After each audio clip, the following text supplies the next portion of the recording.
Today we explore two remarkable books written by American authors of Indian origin. The Palace of Illusions by Chitra, Banerjee, Divakaruni and The Covenant of Water by Abraham Verghese. To discover the treasures hidden within these pages and why these writers are considered two of the most compelling storytellers of our time, keep watching.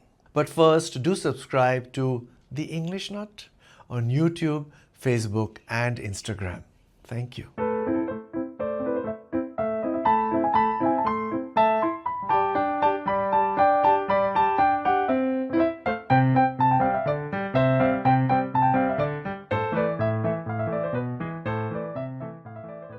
Step into a world of myth and magic with The Palace of Illusions, a reimagining of the great Indian epic Mahabharata, told through the eyes of Draupadi, one of its most enigmatic characters. Chitra Banerjee Divakaruni, an acclaimed Indian-American author, brings a fresh perspective to this ancient epic, giving voice to a woman often overshadowed by the larger-than-life heroes around her.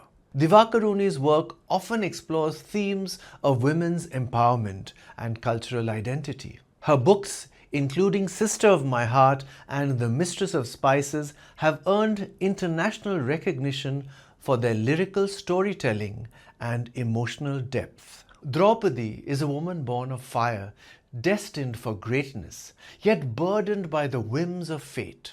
Her story unfolds against a backdrop of divine intrigue and human ambition, revealing the vulnerability, strength, and yearning that shape her character. What sets this book apart is its portrayal of Draupadi's complex emotions, her love for Krishna, her conflicted feelings about her 5 husbands, and her burning desire for revenge. These layers make her one of the most human and relatable figures in mythology. Krishna is Draupadi's friend and mentor. He helps her to not get bogged down by the challenges in her life. At one point in the book, she asks him, "Can't you ever be serious?" "It's difficult," he replies. "There's so little in life that's worth it." One of Draupadi's greatest realizations comes after her humiliation in the Kaurava court when Dushashan tries to disrobe her after her 5 husbands lose everything in a game of dice. What did I learn that day in the Sabha? All this time I'd believed in my power over my husbands. I'd believed that because they loved me, they would do anything for me. But now I saw that though they did love me, as much perhaps as any man can love, there were other things they loved more. Their notions of honor, of loyalty toward each other, of reputation, were more important to them than my suffering. They would avenge me later, yes, but only when they felt the circumstances would bring them heroic fame. As Draupadi's transgender brother Shikhandi tells her at another point in the story, wait for a man to avenge your honor and you'll wait forever. Divakaruni's prose is both lyrical and poignant, weaving together themes of love, betrayal and power. The Palace of Illusions itself, an ethereal creation of wonder, becomes a symbol of beauty and impermanence, much like Draupadi's own life. This is how she describes it. Above us, our palace waits, the only one I've ever needed. Its walls are space, its floor is sky, its center everywhere.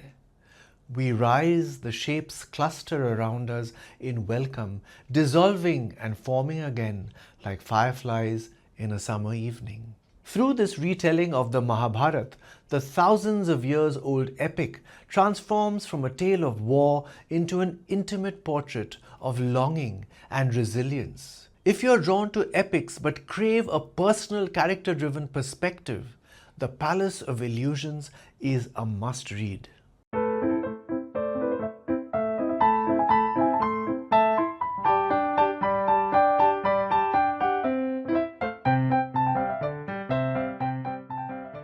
Abraham Verghese's The Covenant of Water is a sweeping saga, a tale of love, loss, and the secrets that bind families across time.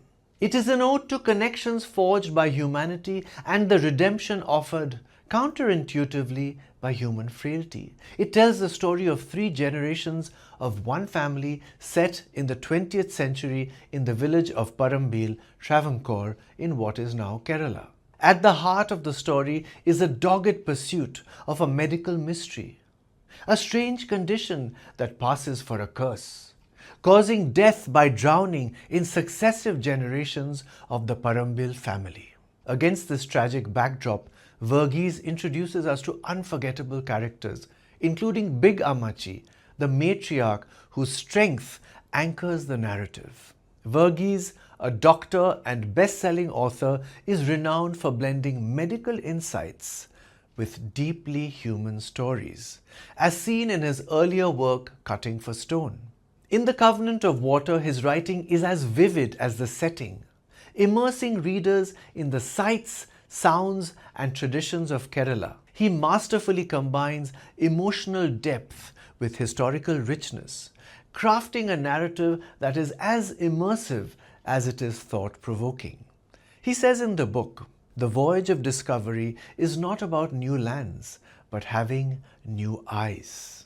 That indeed is the gift he gives us, his readers, new eyes with which to look at our own lives. One fascinating detail about the novel is its exploration of water as both a literal and metaphorical force, representing life, destruction and regeneration. Verghese intertwines the family's curse with Kerala's abundant waterways, making water almost a character in its own right. The water she first stepped into minutes ago is long gone, and yet it is here, past and present and future inexorably coupled, like time made incarnate.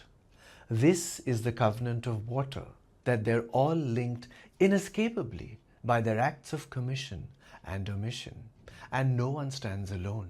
This story is a feast for the senses and the soul, reminding us that water, both life-giver and destroyer, can shape destinies. If you're looking for a novel that combines lyrical storytelling with rich historical detail, a story in which you get so involved with generations of a family, they feel like your own, then The Covenant of Water is for you.